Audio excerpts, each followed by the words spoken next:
Doctor Salim Ali किस क्षेत्र के ख्याति लब्ध व्यक्तित्व थे? ऑप्शन हमारा कौन सा यहाँ पे सही होगा? ऑप्शन हमारा सही होता है सी, ये पक्षी विशेषज्ञ थे। Most important question. Next question की तरफ चलते हैं। सर्वाधिक जैव विविधता पाई जाती है कहाँ पे? विकल्प आप सभी के सामने है। तो ऑप्शन हमारा सही होता है यहाँ पे ए, शांत घाटी, जो कि केरल में है। Next question. अधोलिखित में से किस दिन को प्रतिवर्ष विश्व ओजोन दिवस के रूप में मनाया जाता है?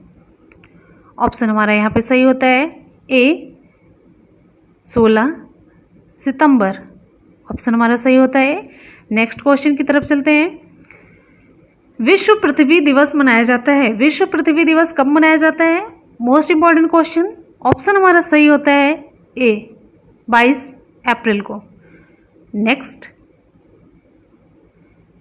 अधोलिखित में से किस दिन को प्रतिवर्ष विश्व ओजोन दिवस के रूप में मनाया जाता है? ये क्वेश्चन अभी हम लोग देख चुके हैं, तो ऑप्शन हमारा सही होता है यहाँ पे ए, 16 सितंबर। नेक्स्ट क्वेश्चन की तरफ चलते हैं। Most important question. कौन सा राष्ट्रीय पार्क एक सींग वाले गैंडे के लिए प्रसिद्ध है? ऑप्शन हमारा सही होता है सी, काजीरंगा। फ्रेंड्स, आप लोग लाइक का बटन जरूर प्रेस कीजिएगा, इससे हमें एनर्जी मिलती है, हमें मोटिवेशन मिलता है कि हम आगे वीडियोस आप लोगों के लिए बनाएं, आप लोगों को ऐसे ही वीडियो प्रोवाइड कराएं। और लाइक से ये पता चलता है कि वीडियो कितना रिलेवेंट है आप लोगों के लिए। ठीक है, तो लाइक के बटन के माध्यम से ज़रूर बताइएगा ये वीडियो आप लोगों के लिए कितना यूजफुल रहा। नेक्स्ट क्वेश्चन की तरफ चलते हैं। अपने प्रदूषकों के कारण निम्न में से कौन सी नदी जैविक मरुस्थल कहलाती है? ऑप्शन हमारा सही होता है सी, दामोदर नदी। Next question. राष्ट्रीय पर्यावरण इंजीनियरिंग शोध संस्थान कहाँ स्थित है? कहाँ पर है? ऑप्शन सही होता है ए, नागपुर में। ठीक, नेक्स्ट क्वेश्चन की तरफ चलते हैं। टुमारोज बायोडाइवर्सिटी पुस्तक के लेखक या लेखिका कौन है? Most important question. ऑप्शन हमारा सही होता है ए, वंदना शिवा। नेक्स्ट क्वेश्चन की तरफ चलते हैं। जुगाली करने वाले पशुओं से जिस ग्रीन हाउस गैस का निस्सरण होता है वो कौन सी गैस है? क्वेश्चन नंबर 13 का हमारा ऑप्शन सही होता है B, methane, CH4। Next question. Ozone परत मुख्यतः जहाँ अवस्थित रहती है वह है कौन सी परत है? ऑप्शन हमारा सही होता है बी, स्ट्रेटोस्फीयर, जिसे हम हिंदी में कहते हैं समताप मंडल। Next important question. Montreal protocol निम्न में से किसके संरक्षण से संबंधित है? मॉन्ट्रियल प्रोटोकॉल, ऑप्शन हमारा सही होता है सी, ओजोन परत के संरक्षण से संबंधित है। नेक्स्ट है, लाइकेन सबसे अच्छे सूचक हैं किसके? ऑप्शन हमारा सही होता है ए, वायु प्रदूषण के। नेक्स्ट क्वेश्चन की तरफ चलते हैं। UNEP का मुख्यालय अवस्थित है। UNEP संयुक्त राष्ट्र पर्यावरण कार्यक्रम। UNEP का full form United Nations Environment Programme. इसकी स्थापना कब हुई? 1972 में हुई और इसका मुख्यालय कहाँ पे है? नैरोबी, केन्या में। तो ऑप्शन हमारा सही होता है सी। नेक्स्ट क्वेश्चन की तरफ चलते हैं। UNFCCC का मुख्यालय कहाँ स्थित है? ऑप्शन हमारा सही होता है बी, बॉन, जर्मनी में। UNFCCC का मतलब है, फुल फॉर्म है United Nations framework convention on climate change. Next question की तरफ चलते हैं। मोस्ट इंपॉर्टेंट क्वेश्चन, इसमें क्वेश्चन के साथ ही आपका कई उत्तर तैयार होगा। तो यहाँ पे क्वेश्चन कौन सा है? फूलों की घाटी वैली ऑफ फ्लावर्स राष्ट्रीय उद्यान भारत के किस राज्य में है, जो यूनेस्को की विश्व धरोहर की सूची में भी है और अपनी स्थानीय अल्पाइन फूलों और वनस्पतियों की विविधता वाले मैदान के लिए भी जाना जाता है? ऑप्शन हमारा कौन सा सही होता है? ऑप्शन यहाँ पे हमारा सही होता है D, Uttarakhand. Most important question. Next question की तरफ चलते हैं। निम्नलिखित में से भारत का राष्ट्रीय जलीय पशु कौन सा है? ऑप्शन हमारा कौन सा सही होता है? ऑप्शन हमारा सही होता है यहाँ पे ए, गंगा नदी की डॉल्फिन। गंगा नदी की डॉल्फिन भारत का राष्ट्रीय जलीय पशु है और पर्यावरण और वन मंत्रालय ने राष्ट्रीय जलीय पशु के रूप में 18 मई 2010 को गंगा नदी डॉल्फिन को अधिसूचित किया। ठीक, नेक्स्ट क्वेश्चन की तरफ चलते हैं। नेक्स्ट है हमारा क्वेश्चन नंबर 21। वन महोत्सव सप्ताह कब मनाया जाता है? तो वन महोत्सव सप्ताह ऑप्शन हमारा सही होता है सी, 1 जुलाई से लेकर 7 जुलाई, यानी कि जुलाई के पहले सप्ताह में वन महोत्सव सप्ताह मनाया जाता है। नेक्स्ट है प्रकृति में ऊर्जा का मुख्य स्रोत है। मोस्ट इंपॉर्टेंट क्वेश्चन, ऑप्शन यहाँ पे हमारा सही होता है डी, सूर्य। 22 नंबर के क्वेश्चन की रिप्लाई है सूर्य। अष्टाध्यायी का दूसरा नाम क्या है? अष्टाध्यायी का दूसरा नाम, उससे भी ज्यादा इंपॉर्टेंट एक क्वेश्चन और आपको पूछा जाता है, अष्टाध्यायी के रचनाकार कौन है? तो अष्टाध्यायी के रचनाकार पाणिनि जी हैं, ठीक है। और यहाँ पे देखिए अष्टाध्यायी का दूसरा नाम क्या है? ऑप्शन आपका वाक्याशासन, शब्दानुशासन, अर्थानुशासन, अनुशासन। ऑप्शन यहाँ पे आपका सही हो जाता है बी, शब्दानुशासन। पाणिनि के द्वारा लिखा गया अष्टाध्यायी है, ये इसका दूसरा नाम है शब्दानुशासन या व्याकरण शास्त्र का ग्रंथ है, ठीक है। अगले क्वेश्चन की तरफ चलते हैं। अगला क्वेश्चन आप सभी की स्क्रीन पे, रचनाएं बहुत ज्यादा तैयार होंगी, बहुत ही बढ़िया एक्सीलेंट वीडियो है वो। राघव विलास किसकी रचना है? राघव विलास किसकी रचना है? राजशेखर, कुंतक, भरत, विश्वनाथ। इंपॉर्टेंट क्वेश्चन, विकल्प यहाँ पे आपका सही हो जाता है डी, विश्वनाथ। राघव विलास विश्वनाथ की रचना है, ठीक है। नेक्स्ट क्वेश्चन की तरफ चलते हैं। नेक्स्ट हमारा क्वेश्चन है हितोपदेश के रचनाकार कौन है? हितोपदेश के रचनाकार कौन है? मोस्ट इंपॉर्टेंट क्वेश्चन खूब पूछा जाता है। नारायण पंडित, विष्णु शर्मा, त्रिविक्रम भट्ट, विशाख दत्त। ऑप्शन यहाँ पे आपका सही हो जाता है ये, हितोपदेश के रचनाकार है नारायण पंडित। ये पंचतंत्र पर आधारित कथा ग्रंथ है। नेक्स्ट इंपॉर्टेंट क्वेश्चन, पृथ्वीराज विजय किसकी रचना है? पृथ्वीराज विजय किसकी रचना है? वस्तुपाल, चंडकवि, माधवाचार्य, सोमनाथ। ऑप्शन यहाँ पे आपका सही हो जाता है बी, चंडकवि की। पृथ्वीराज विजय महाकाव्य, ये क्या है? महाकाव्य है। इसके प्रणेता कौन है? चंडकवि है। नेक्स्ट क्वेश्चन पे आ जाते हैं। यहां पे देखिए वस्तुपाल का नर नारायणानंद, माधवाचार्य का यमक भारत और सोमनाथ का पंडिताराध्य चरित है। ये सभी इनकी रचनाएं हैं। नेक्स्ट इंपॉर्टेंट क्वेश्चन है, अवंती सुंदरी के लेखक हैं। अवंती सुंदरी के लेखक कौन है? दंडी, वाणभट्ट, भट्ट नारायण, अंबिका दत्त, व्यास। ऑप्शन यहाँ पे आपका सही हो जाता है दंडी। अवंती सुंदरी के लेखक कौन है? दंडी है, ठीक है। नेक्स्ट इंपॉर्टेंट क्वेश्चन है, यहाँ पे क्वेश्चन देखिए साहित्य दर्पण के रचयिता पूछा जा रहा है। साहित्य दर्पण के रचयिता कौन है? आचार्य विश्वनाथ, विद्यार्थी, सागर नदी, सिंह भूपाल। ऑप्शन यहाँ पे आपका सही हो जाता है आचार्य विश्वनाथ, ठीक है। साहित्य दर्पण के रचयिता आचार्य विश्वनाथ है। इनका अलंकार शास्त्र विषयक साहित्य दर्शन है ग्रंथ, बहुत लोकप्रिय है, ठीक है। अगला क्वेश्चन है,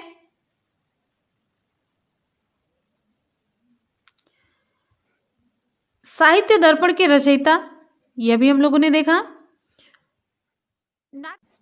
नेक्स्ट बहुत ही इंपॉर्टेंट क्वेश्चन है, मोस्ट इंपॉर्टेंट लगा लीजिए, ये खूब पूछा जाता है क्वेश्चन। नाट्यशास्त्र किसकी रचना है? नाट्यशास्त्र किसकी रचना है? मार्क कर लीजिए, भरत मुनि, मोहम्मद, विश्वनाथ, जगन्नाथ। ऑप्शन यहाँ पे आपका सही हो जाता है भरत मुनि। नाट्यशास्त्र की रचना किसने की? भरत मुनि ने की है। नाट्यशास्त्र को पंचवेद भी कहते हैं। ऐसा कोई ज्ञान, शिल्प, विद्या, कला, योग और कर्म नहीं जो नाट्य में ना हो। नाट्यशास्त्र को क्या कहते हैं? षट सहस्री संहिता भी कहते हैं, ठीक है। अगले क्वेश्चन की तरफ आ जाते हैं। नेक्स्ट मोस्ट इंपॉर्टेंट क्वेश्चन है, विक्रमोर्वशीय है चंपू काव्य, खंड काव्य, नाटक, त्रोटक। विकल्प यहां पे आपका सही हो जाता है सी, नाटक है। ये 5 अंकों का नाटक है। किसका? महाकवि कालिदास का विक्रमोर्वशीय। नेक्स्ट इंपॉर्टेंट क्वेश्चन पे आ जाते हैं, मुद्रा राक्षस के रचनाकार कौन है? मोस्ट इंपॉर्टेंट क्वेश्चन है, खूब पूछा जाता है, मोस्ट इंपॉर्टेंट क्वेश्चन है। मुद्रा राक्षस ये किसकी रचना है? राजशेखर, विशाख दत्त, अश्वघोष, कालिदास। विकल्प यहाँ पे आपका सही हो जाता है बी, विशाख दत्त। अगला मोस्ट इंपॉर्टेंट क्वेश्चन आप सभी की स्क्रीन पे, मेघदूत के रचयिता हैं। मेघदूत के रचयिता कौन है? Most important question, Bharavi, Kalidas, Bhavabhuti, Shriharsha. Option यहाँ पे आपका सही हो जाता है B, Kalidas. Next important question आप सभी की स्क्रीन पे, नीति शतकम के रचयिता हैं। नीति शतकम के रचयिता कौन है? भारवी, भवभूति, भर्तहरि, भूषण। ऑप्शन यहाँ पे आपका सही हो जाता है कौन सा? ऑप्शन सही हो जाता है आपका सी, भर्तहरि। बहुत ही बढ़िया है और मोस्ट इंपॉर्टेंट क्वेश्चन आप यहाँ पे अपनी स्क्रीन पे देख रहे हैं। राजशेखर, विशाख दत्त, अश्वघोष, कालिदास। मुद्रा राक्षस के रचनाकार कौन है? राजशेखर, विशाख दत्त, अश्वघोष, कालिदास। विकल्प यहाँ पे आपका सही हो जाता है कौन सा? मुद्रा राक्षस के रचनाकार है, ऑप्शन सही हो जाता है बी, विशाख दत्त। कालिदास की रचना मालविकाग्निमित्रम और अश्वघोष की शारिपुत्र प्रकरणम यहाँ पे, और राजशेखर की है कर्पूर मंजरी। ध्यान दीजिएगा, राजशेखर की कर्पूर मंजरी पूछी जाती है और कालिदास की मालविकाग्निमित्रम। नेक्स्ट इंपॉर्टेंट क्वेश्चन पे आ जाते हैं, मेघदूत के रचयिता कौन है? मेघदूत के रचयिता, ये मोस्ट इंपॉर्टेंट क्वेश्चन, इसे भी मार्क करिए। मेघदूत के रचयिता कौन है? तो विकल्प आपका यहाँ पे भारवी, कालिदास, भवभूत, श्रीहर्ष। विकल्प यहाँ पे आपका सही हो जाता है बी, कालिदास। मेघदूतम के रचयिता कौन है? कालिदास है। कालिदास की 7 रचनाएं बहुत फेमस है, आप लोग यहाँ पे ध्यान से देखिएगा जो जो भी हम बताते चल रहे हैं। नाटक में कौन कौन सी रचनाएं प्रसिद्ध है उनकी? विधा नाटक है, अभिज्ञान शाकुंतलम है, विक्रमोर्वशीयम है, मालविकाग्निमित्रम है। कालिदास की रचना आपको बता रहे 7 पूरी फेमस है। 7 में से पहली यहाँ पे 3 देख रहे हैं, 3 अभिज्ञान शाकुंतलम, विक्रमोर्वशीयम, मालविकाग्निमित्रम। ये तीनों है आपकी क्या? नाटक है पहले में। दूसरी कैटेगरी काव्य ग्रंथ, रघुवंशम, कुमार संभवम। और फिर तीसरी है गीति काव्य। गीति काव्य में मेघदूतम और ऋतु संहारम। क्लियर हो गया? अगले क्वेश्चन की तरफ चलते हैं। अगला क्वेश्चन आप सभी की स्क्रीन पे। फ्रेंड्स, आप सभी लोग वीडियो को लाइक जरूर करते रहिए, एक लाइक और एक शेयर आप लोग करते रहिए। अगर हम आप लोगों के लिए इतनी मेहनत कर सकते हैं तो आप लोग एक लाइक का बटन नहीं प्रेस कर सकते, तो लाइक और शेयर आप लोग जरूर करते रहिए। जितने भी स्टूडेंट चैनल से नए जुड़ चुके हैं तो चैनल को एक बार बेल आइकन पे पहले सब्सक्राइब बटन पे प्रेस करके साथ में बेल आइकन को प्रेस कीजिएगा। बेल आइकन पे प्रेस करने के बाद ऑल बटन पे क्लिक करना है आपको, जिससे कि सभी नोटिफिकेशन आप तक पहुंचे। ठीक है, अगले क्वेश्चन पे आ जाते हैं। नेक्स्ट है, नीति शतकम के रचयिता कौन है? मोस्ट इंपॉर्टेंट, खूब पूछा जाता है ये भी। नीति शतकम के रचयिता भारवी, भवभूत, भर्तहरि, भूषण। ऑप्शन यहाँ पे आपका सही हो जाता है सी, भर्तहरि। ठीक है, अगले क्वेश्चन की तरफ चलते हैं।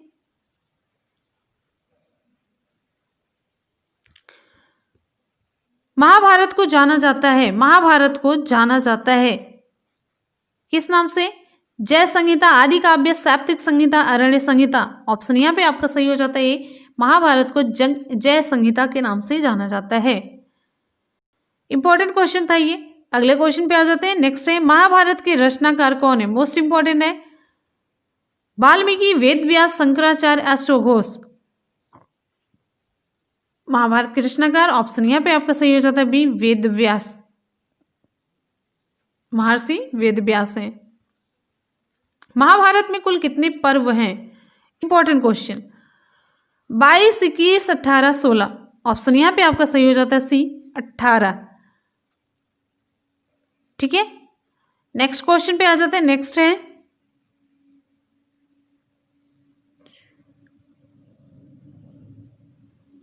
रामायण को अन्य नाम से जाना जाता है।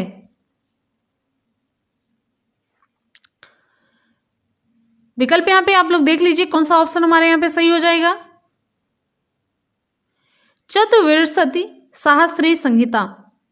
रामायण में लगभग कितने? 24,000 श्लोक हैं, इसीलिए इसे यहां पे देखिए चतुर्विंशति सहस्त्री संहिता के नाम से जाना जाता है। ठीक है, 24,000 श्लोक होने की वजह से नेक्स्ट है, संपूर्ण शिक्षा व्यवस्था का आधार स्तंभ क्या है? संपूर्ण शिक्षा व्यवस्था का आधार स्तंभ क्या है? प्राथमिक शिक्षा, विश्वविद्यालय, माध्यमिक या उपयुक्त में से कोई नहीं। ऑप्शन यहाँ पे आपका सही हो जाता है। संपूर्ण शिक्षा व्यवस्था का आधार स्तंभ प्राथमिक शिक्षा है। प्राथमिक शिक्षा का मूल्य उद्देश्य व्यक्तिक और सामाजिक है। कहने का मतलब इस हेतु स्वयं शिक्षा पर बल दिया जाता है, जिस विषय में उनकी रुचि हो उसी के लिए उन्हें प्रोत्साहित किया जाता है। तो संपूर्ण शिक्षा का स्तंभ, शिक्षा व्यवस्था के स्तंभ है प्राथमिक शिक्षा। सेकेंड का टाइम देंगे जिससे कि आप लोग ऑप्शन चूज कर सकें। एकदम एग्जाम के माहौल के तरीके से आप लोग एग्जाम ये दीजिएगा। ये क्वेश्चन पेपर आप बहुत सीरियस होकर ईमानदारी के साथ देंगे, ठीक है। ओस्ट, दान, मुर्धा, तालु। ऑप्शन हमारा कौन सा सही होगा? ऑप्शन हमारा सही होता है यहाँ पे डी, तालु। य का उच्चारण स्थान तालु है। य का उच्चारण स्थान तालु और जीभ के स्पर्श से होता है, ध्यान दीजिएगा, ठीक है। ई, बड़ी ई, बड़ी, च वर्ग और श का उच्चारण स्थान भी किससे होता है? तालु तथा जीभ के स्पर्श से ही होता है। नेक्स्ट क्वेश्चन, जिनका उच्चारण स्वतंत्रता से होता है और जो व्यंजन के उच्चारण में सहायक होते हैं उसे क्या कहते हैं? जिनका उच्चारण स्वतंत्रता से होता है और जो व्यंजन के उच्चारण में सहायक होते हैं उसे क्या कहते हैं? फ्रेंड्स, आप सभी लोग वीडियो को जरूर लाइक कर दीजिएगा और अपने दोस्तों में शेयर करना बिल्कुल भी ना भूलिएगा। ऑप्शन हमारा सही होता है बी, स्वर कहते हैं। जिनका उच्चारण स्वतंत्रता से होता है और जो व्यंजन के उच्चारण में सहायक होते हैं उसे स्वर कहते हैं। मेनली ये क्वेश्चन परिभाषा से पूछा गया, स्वर की परिभाषा से पूछा गया। और हिंदी में स्वर्ण वर्णों की संख्या कितनी है? 11। ये भी एग्जाम में क्वेश्चन पूछा गया, 11, ध्यान दीजिएगा, ठीक है। नेक्स्ट क्वेश्चन, अभिधन उदय का संधि कीजिए। अभिधन उदय का संधि कीजिए। फ्रेंड्स, आपके यहाँ पे पूरे 30 क्वेश्चन हम कवर करेंगे। 30 में से आपके जो जितने भी स्कोर होते हैं आप वो बताइएगा। अगर आपके 20+ होते हैं तो समझिए आपको बहुत तैयारी की ज़रूरत है। अगर 25+ हो रहे हैं समझिए बहुत ही बेटर कंडीशन में है। और अगर एकदम से 25+ में ही जा रहा है, 27+, तो आप एकदम से सेफ हैं, बहुत ही अच्छी कंडीशन में, बहुत अच्छी तैयारी आपकी है। तो अभिधन उदय का संधि कीजिए। क्या संधि होगी? ऑप्शन हमारा सही होगा अभ्युदय। ऑप्शन हमारा सही होता है ए, अभ्युदय। अभिधन उदय, अभ्युदय। इसमें कौन सी संधि? यण संधि।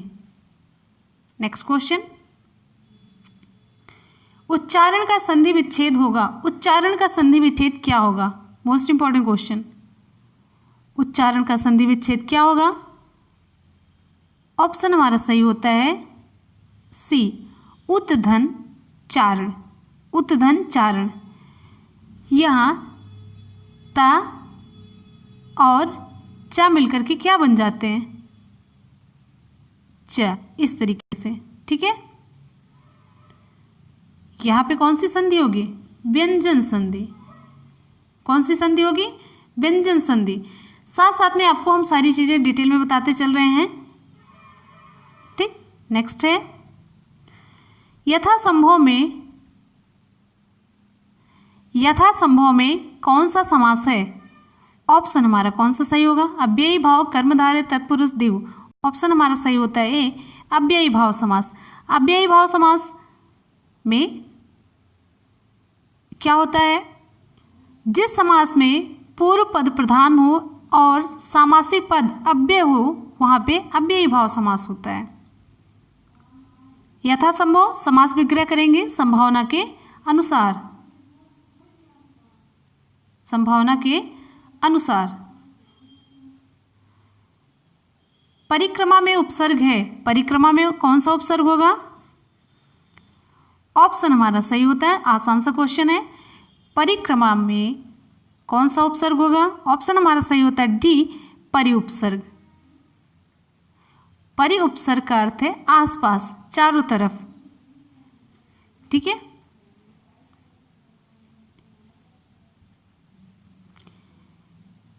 नेक्स्ट है, हिंदी में शब्दों के बाद जुड़ने वाले शब्दांशों को क्या कहते हैं? हिंदी में शब्दों के बाद जोड़ने वाले शब्दांशों को क्या कहते हैं? ऑप्शन हमारा कौन सा सही होगा?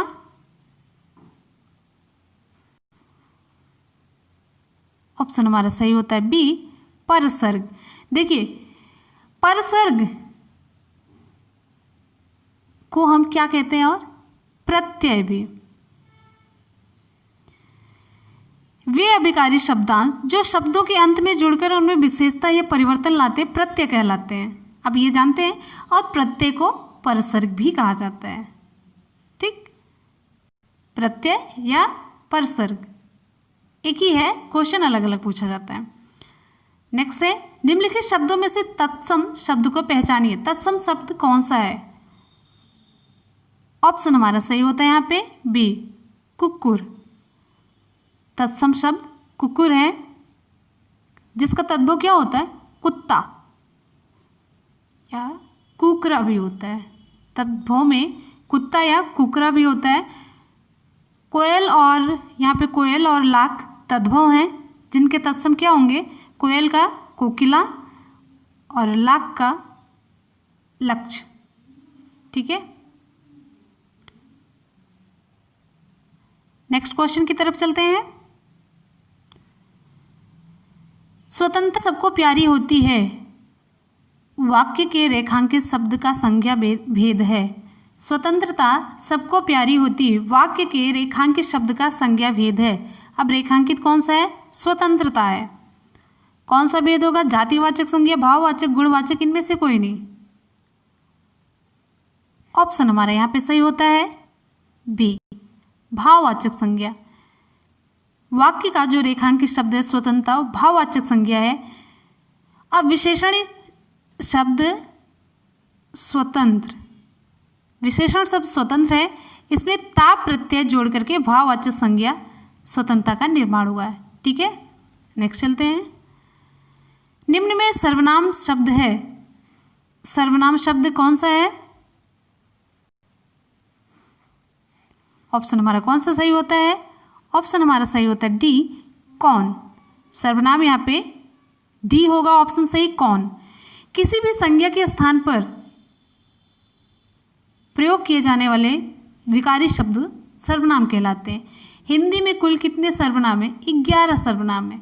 मैं, तू, आप, यह, वह, जो, सो, कोई, कुछ, कौन, क्या।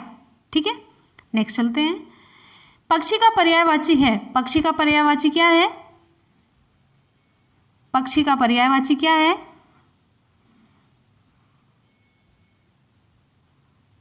ऑप्शन हमारा कौन सा सही होगा? ऑप्शन हमारा सही होता है डी, बिहग। नेक्स्ट है, निम्न में से निंदा का विलोम क्या होगा? निम्न में से निंदा का विलोम क्या होगा?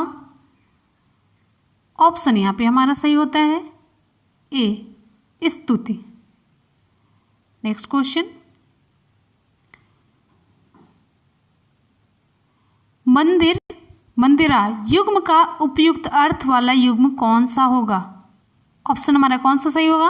ऑप्शन यहाँ पे हमारा सही होता है डी, यहाँ पे लेकिन दिवाली और ये इस दिवाली नहीं होगा, तो मंदिर का यहाँ पे होगा, देखिए देवालय, थोड़ा सा मिस्टेक हो चुका है, देवालय, और यहाँ पे मंदिरा का जो है अश्वशाला। सही विकल्प का चयन करें जो वाक्यांशों के लिए एक शब्द है। आदि से अंत तक, इसके लिए एक शब्द अनादि, अद्योपांत, समकालीन, समीचीन। तो ऑप्शन यहाँ पे हमारा सही होता है बी, आद्योपांत। आदि से अंत तक वाक्यांश के लिए एक शब्द है आद्योपांत, और जिसका कोई आदि प्रारंभ न हो उसके लिए अनादि, और उसी समय में होने वाला, रहने वाला के लिए क्या होगा? समकालीन। Next question. फ्रेंड्स, आप लोग वीडियो को ज़रूर लाइक करते रहिएगा, और आप लोग अपनी स्कोरिंग भी ईमानदारी के साथ कीजिएगा, और फुल एकदम से एग्ज़ाम के माहौल के तरीके वाला क्वेश्चन आप सॉल्व करके स्कोर बताइएगा। समानार्थी शब्द की जोड़ी नहीं है। देखिए, आप लोग जितना हम मेहनत करेंगे, साथ साथ में अगर आप लोग करते चलेंगे, बिल्कुल चीटिंग के साथ नहीं, एग्जाम के तरीके से और एकदम से सीरियस होकर पढ़ेंगे, तभी हमें भी अच्छा लगेगा, तभी आपकी भी सफलता निश्चित होगी, फिर हमारी भी सफलता तभी निश्चित होगी। तो सीरियस होकर के एकदम से लेबोरियस स्टूडेंट की तरीके से मेहनती परिश्रमी बन के जुटेंगे तो सफलता कैसे नहीं मिलेगी, जरूर मिलेगी। बस उसके लिए आपको लगना होगा, और लगने के लिए पहले तो आपको कॉन्सेंट्रेट होना पड़ेगा, मन को शांत रखना पड़ेगा। लग जाइए, सफलता जरूर मिलेगी और एक सीट आपकी जरूर कंफर्म है और आप जरूर जाएंगे, अब बनेंगे, टीचर बनेंगे, जरूर बनेंगे। समानार्थी शब्द की जोड़ी नहीं है, ऑप्शन हमारा कौन सा सही होगा? विकल्प आप सभी के सामने है, तो यहां पे हमारा ऑप्शन सही होता है बी, निशा निशाचर। निशा निशाचर समानार्थी शब्द की जोड़ी नहीं है। निशा का अर्थ क्या होता है? रात्रि, जबकि निशाचर का अर्थ क्या होता है? राक्षस। ठीक है, सुमन पुष्प, चारपाई खटिया, पाठशाला विद्यालय, ये सब कैसे हैं? समानार्थी शब्द की जोड़ी, लेकिन निशा और निशाचर समानार्थी शब्द की जोड़ी नहीं है। नेक्स्ट क्वेश्चन, निम्न में से शुद्ध वर्तनी वाला शब्द कौन सा है? निम्न में से शुद्ध वर्तनी वाला शब्द कौन सा है? ऑप्शन हमारा कौन सा सही होगा? ऑप्शन हमारे यहाँ पे सही होता है, यहाँ पे तो तीन ऑप्शन एक जैसे हो गए हैं, तो यही सही है, ये इसी को सही मान लीजिए। उत्तरदायी, उत्तरदायी ही होगा ऑप्शन हमारा। देखो तीनों दिख रहा है सेम सेम। तो नेक्स्ट क्वेश्चन की तरफ चलते हैं। निम्न में से कौन अष्टछाप का कवि है? निम्न में से कौन अष्टछाप का कवि है?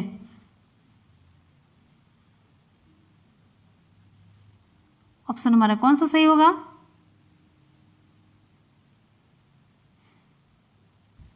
ऑप्शन हमारा यहाँ पे सही होता है, कौन सा सही होगा? ऑप्शन हमारा यहाँ पे सही होता है बी, सूरदास। देखिए, अष्टछाप कवियों में कौन कौन शामिल थे? कुंभन दास, सूरदास, परमानंद दास, कृष्णदास, गोविंद स्वामी, नंददास, छीत स्वामी और चतुर्भुज दास। ये अष्टछाप कवियों में इतने लोग शामिल थे, तो उनमें सूरदास भी थे, तो ऑप्शन हमारा सही होता है बी। नेक्स्ट है, चंद्रकांता के उपन्यासकार बताइए। चंद्रकांता के उपन्यासकार कौन थे? ऑप्शन हमारा कौन सा सही होता है? ऑप्शन हमारा सही होता है डी, देवकीनंदन खत्री। ठीक है, नेक्स्ट चलते हैं। भाषाई कौशल में अंत में विकास कराना चाहिए। भाषाई कौशल में अंत में विकास कराना चाहिए। भाषाई कौशल में अंत में विकास कराना चाहिए, ऑप्शन हमारा सही होता है डी, लिखने का। नेक्स्ट है, आप सभी जानते हैं पहले क्या होगा? सुनना, फिर बोलना, फिर पढ़ना और लास्ट में होगा लिखने का। तो अंत में विकास कराना चाहिए किसका? लिखने का। नेक्स्ट, गद्य शिक्षण हेतु प्रयोग में लाई जाती है। गद्य शिक्षण हेतु कौन सी विधि प्रयोग में लाई जाती? काव्य विधि, व्याख्या, आगमन, सूत्र विधि। ऑप्शन हमारा यहाँ पे सही होगा बी, व्याख्या विधि।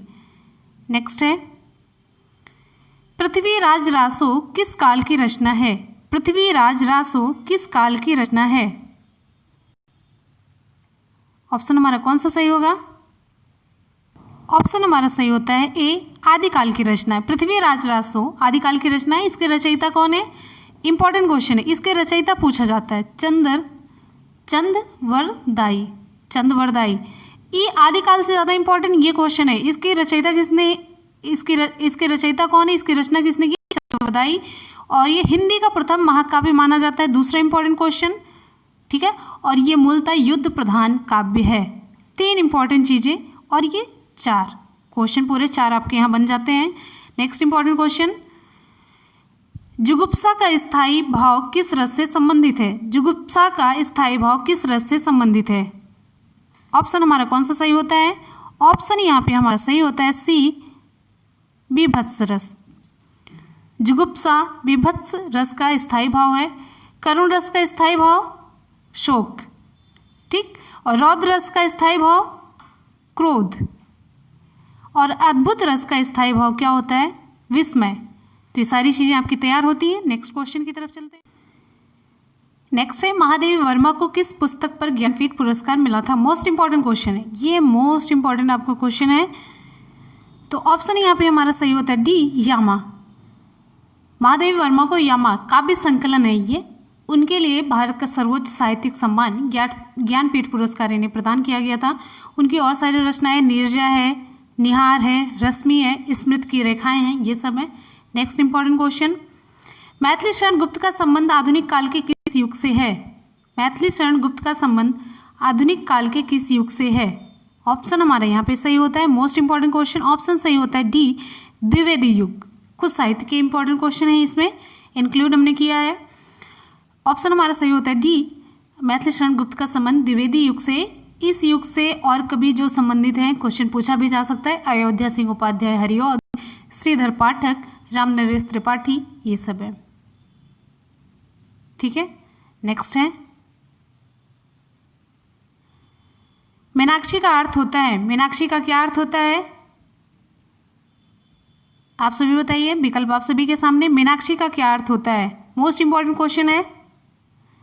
ऑप्शन यहाँ पे हमारा सही होता है बी, मछली की तरह गोल आंखों वाली। मीनाक्षी का अर्थ होता है मीन मतलब मछली। नेक्स्ट है मीनाक्षी का अर्थ मेनली ये लिया जाता है जिसकी आंखें मीन की आंख की तरह सुंदर हो। मथुरा और वृंदावन में प्रमुखता कौन सी भाषा बोली जाती है? मथुरा और वृंदावन में प्रमुखता कौन सी भाषा बोली जाती है? कौन सी भाषा बोली जाती है? ऑप्शन हमारा सही होता है बी, ब्रज भाषा। ब्रज भाषा का विकास किस अपभ्रंश से हुआ है? इंपॉर्टेंट क्वेश्चन है। शौर सैनी भाषा, सौर सैनी अपभ्रंश से ब्रज भाषा का विकास हुआ है। यह मथुरा, वृंदावन, आगरा, अलीगढ़ इन सब जिलों में बोली जाती है। और इस भाषा के प्रसिद्ध कवि पूछा जाता है, इंपॉर्टेंट क्वेश्चन है, सूरदास, रसखान, बिहारी, ये सब है। नेक्स्ट इंपॉर्टेंट क्वेश्चन, अगर आप लोगों ने अच्छे से क्वेश्चन अटेम्प्ट किया होगा तो इसकी रिप्लाई आप लोग कर पाएंगे, तो फटाफट से कमेंट सेक्शन में आ जाइए, रिप्लाई जरूर कीजिएगा। निम्नलिखित में से भारत का राष्ट्रीय जलीय पशु कौन सा है? ऑप्शन हमारा यहाँ पे सही होता है कौन सा ऑप्शन आप लोग कमेंट करके बताइएगा।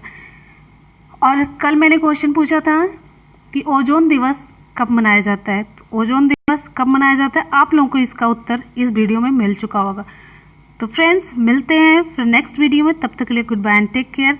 और आप लोग अपना फीडबैक हमें ज़रूर दीजिएगा और लाइक के बटन के माध्यम से बताइएगा आपको ये वीडियो कैसा लगा, जिससे कि हम आगे वीडियो और बना सकें प्रोत्साहित होकर के। ठीक है, मिलते हैं फिर, तब तक के लिए good bye and take care. Thank you.